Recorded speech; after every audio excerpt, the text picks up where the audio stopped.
Doctor Manzoor Alam, assistant professor, department of economics, DAB PG college Siwan. आज मैं MA second semester और BA final year के students के लिए टॉपिक चूज़ किया है। आज का टॉपिक है कोरिलेशन।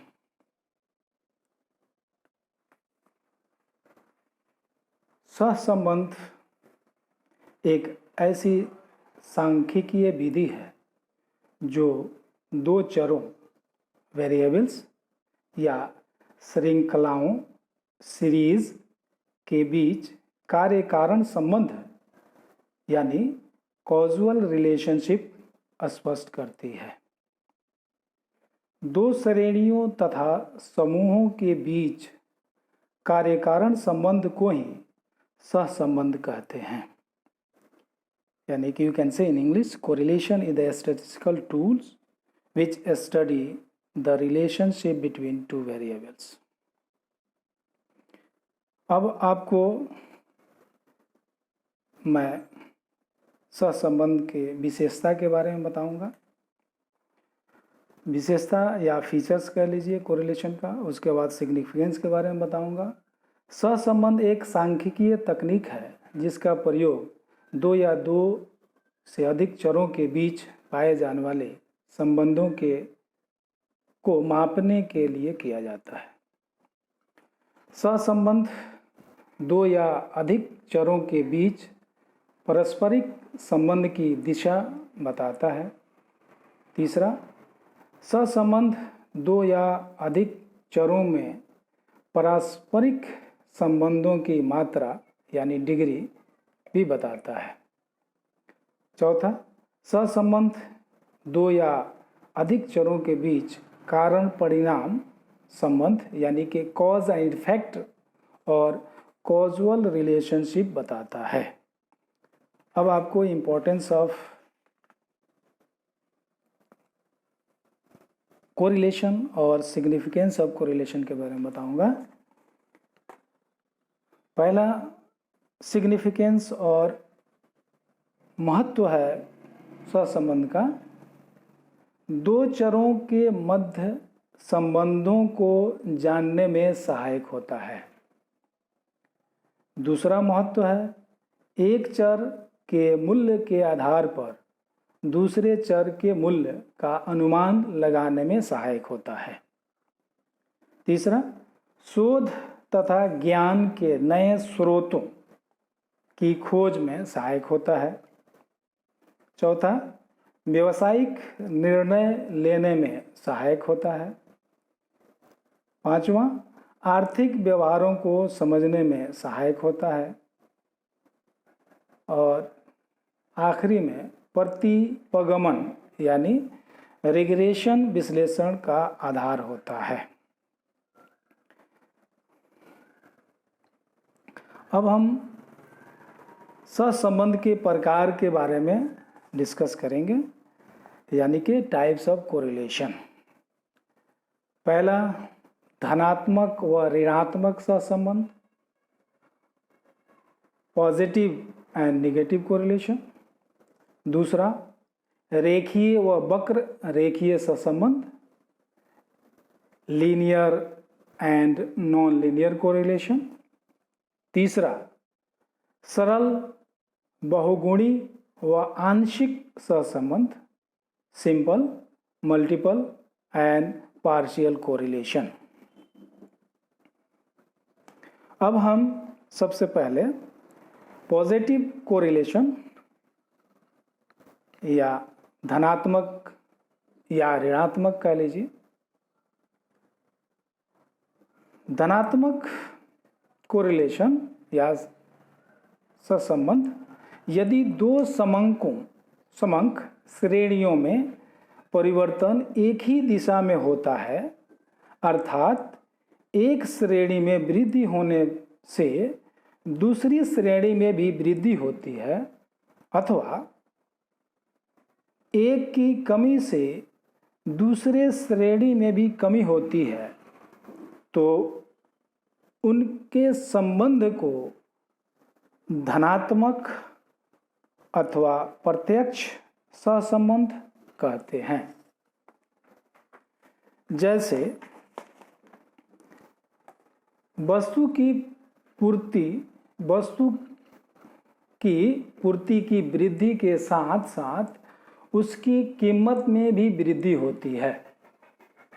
या और एक एग्जाम्पल ले सकते हैं कि पत्नी की आयु के साथ साथ पति की आयु भी बढ़ती है। हम इसको एक न्यूमेरिकल एग्जाम्पल से भी समझा सकते हैं। हमने दो सारणी लिया है, दो टेबल लिया है। एक टेबल में देखिए आप कि x एंड y यानी दो वेरिएबल्स हैं, दो चर हो गए। एक जो है 5, 12, 18, 25, 30 यानी कि 5, 12, 18 और 25 यानी कि ये बढ़ रहा है। दूसरा जो चर है वो y, वो 8, 13, 30, 48 और 60 हो रहा है यानी कि वो भी बढ़ रहा है। तो इस तरह से हम कह सकते हैं कि दोनों चरों के मूल्य में वृद्धि हो रही है, इसलिए ये पॉजिटिव कोरिलेशन है, धनात्मक सहसंबंध है। दूसरा टेबल में x और y है, इसमें 30, 25, 20, 15 और 10 यानी कि ये कम हो रहा है, डिक्रीज हो रहा है। और दूसरा y जो है वो 20, 18, 16 और 14 और 12 वो भी कम हो रहा है, यानी कि दोनों एक साथ कम हो रहे हैं या दोनों एक साथ बढ़ रहे हैं। तो इस संबंध को हम कह सकते हैं कि टेबल 1 में x तथा y एक ही दिशा में बढ़ रहे हैं और टेबल 2 में एक ही दिशा में दोनों घट रहे हैं, इसलिए ये पॉजिटिव कोरिलेशन होता है। अब आते हैं दूसरा, नेगेटिव कोरिलेशन यानी कि ऋणात्मक सहसंबंध। जब दो श्रेणियों में परिवर्तन एक ही दिशा में न होकर दो विपरीत दिशाओं में होते हैं, अर्थात एक में वृद्धि होने पर दूसरे में कमी होती है अथवा एक में कमी होने पर दूसरे में वृद्धि होती है, तो उसके संबंध को ऋणात्मक, विलोम या परोक्ष सहसंबंध कहते हैं। अब सारणी या टेबल बना हुआ है, इस सारणी से हम दर्शा सकते हैं कि कौन सा संबंध इसमें दिखा रहा है। ऋणात्मक सहसंबंध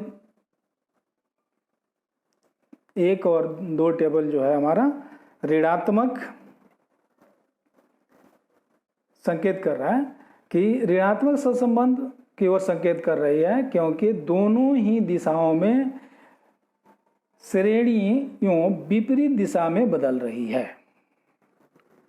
यानी कि देखिए 10, 12, 14, 16, 18 यानी x वेरिएबल जो है वो 10, 12, 14, 16, 18 है। y वेरिएबल 40, 25, 35, 45 और 30 है। यानी कि इसमें क्या हो रहा है कि x वेरिएबल बढ़ रहा है और y वेरिएबल घट रहा है।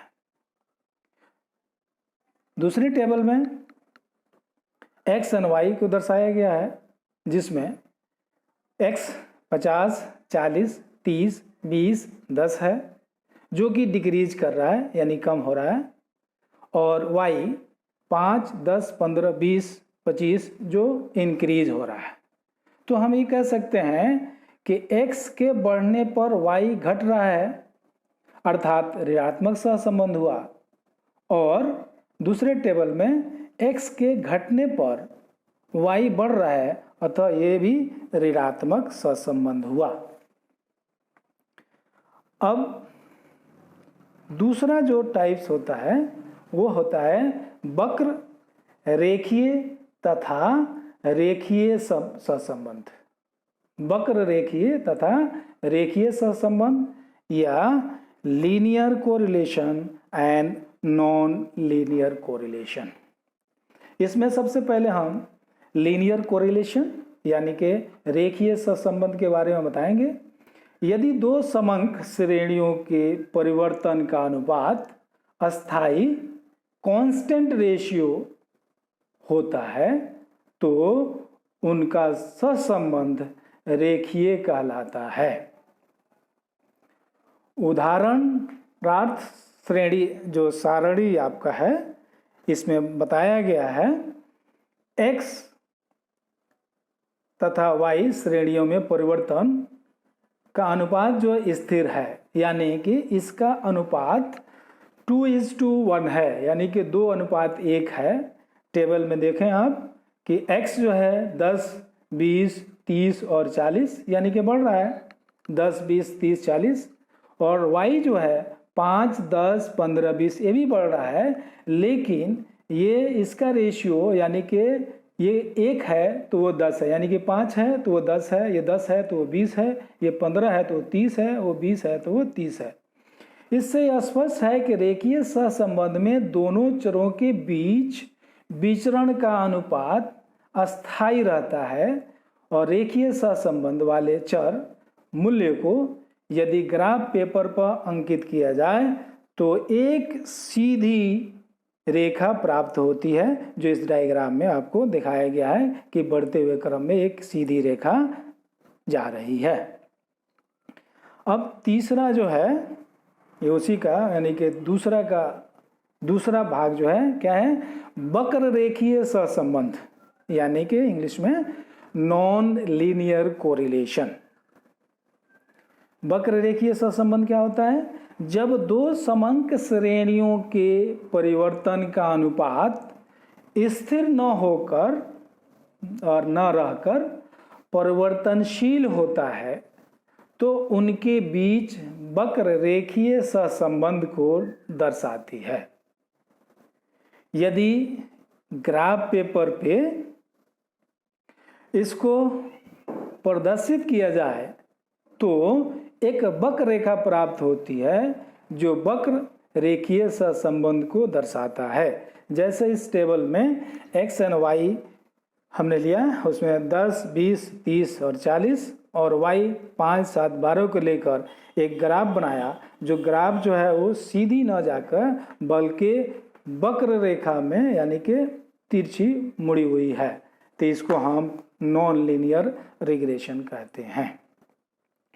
अब तीसरा जो है टाइप जो है वो क्या है, सरल बहुगुणीय एवं आंशिक सहसंबंध, इंग्लिश में simple, multiple and partial correlation. अब मैं आपको एक एक करके इसे बताऊंगा कि सिंपल क्या होता है, मल्टीपल कोरिलेशन क्या होता है और पार्शियल कोरिलेशन क्या होता है। पहला सरल सहसंबंध यानी कि सिंपल कोरिलेशन, दो चर मूल्यों के बीच पाए जाने वाले सहसंबंध को सरल सहसंबंध कहते हैं। इन दोनों में से एक श्रेणी कारण यानी इंग्लिश में कॉज और दूसरी उस कारण का प्रभाव यानी कि इफेक्ट प्रदर्शित करती है। कारण बताने वाली श्रेणी को आधार श्रेणी यानी कि सब्जेक्ट सीरीज तथा प्रभाव बताने वाले श्रेणी को संबंध श्रेणी यानी कि रिलेटिव सीरीज भी कहते हैं। दूसरा बहुगुणीय सहसंबंध यानी मल्टीपल कोरिलेशन, जब स्वतंत्र चर मूल्य 2 या 2 से अधिक होते हैं, आश्रित चर मूल्य केवल एक ही होता है, तब उस बहुगुणीय संबंध कहते हैं। इसमें समस्त स्वतंत्र चर मूल्यों का संयुक्त प्रभाव आश्रित चर मूल्यों पर का पड़ता है। उदाहरण के लिए यदि वर्षा की मात्रा और प्रयुक्त उर्वरक यानी फर्टिलाइजर दोनों का प्रति हेक्टेयर चावल के उत्पादन पर सामूहिक प्रभाव का गणितीय अध्ययन किया जाए वह बहुगुणीय सहसंबंध कहलाता है। तीसरा, आंशिक सहसंबंध यानी कि पार्शियल कोरिलेशन। आंशिक सहसंबंध में दो से अधिक चर मूल्यों का अध्ययन किया जाता है, परंतु सहसंबंध केवल दो चर मूल्यों का ही अध्ययन करते हैं। अन्य मूल्य को स्थिर रखा जाता है। उदाहरण के लिए, चावल उत्पादन के लिए बहुत सारे कारक होते हैं, जैसे वर्षा, बीज, उर्वरक इत्यादि। अगर हम चावल के उत्पादन और बीज के संबंध जानने की ओर जानें और वर्षा और उर्वरक को स्थिर रखा जाए तो इस संबंध को आंशिक सहसंबंध कहा जाता है। इसलिए इस तरह से आपको मैंने इस वीडियो में आपको कोरिलेशन क्या होता है, उसके टाइप्स क्या क्या होते हैं और उसके इम्पोर्टेंस क्या है और उसके महत्व क्या है, इसको मैंने बताया। और अगली सीरीज में यानी अगले वीडियो में मैं आपको कोरिलेशन को कैसे मेज़र किया जाता है उसको बताऊंगा। Thank you.